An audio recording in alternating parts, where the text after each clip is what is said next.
بسم الله الرحمن الرحيم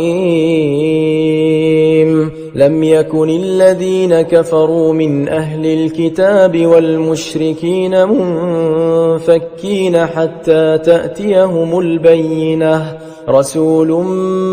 من الله يتلو صحفا مطهرة فيها كتب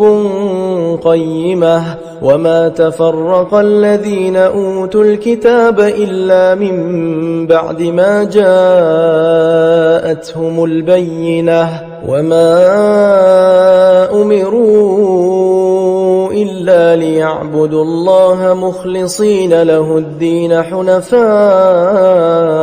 ويقيموا الصلاة ويؤتوا الزكاة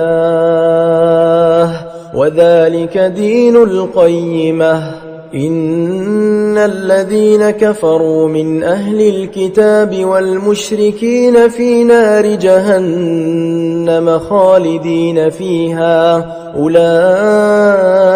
هم شر البرية إن الذين آمنوا وعملوا الصالحات أولئك هم خير البرية جزاؤهم عند ربهم جنات عدن تجري من تحتها الأنهار خالدين فيها أبدا رضي الله عنهم ورضوا عنه ذلك لمن خشي ربه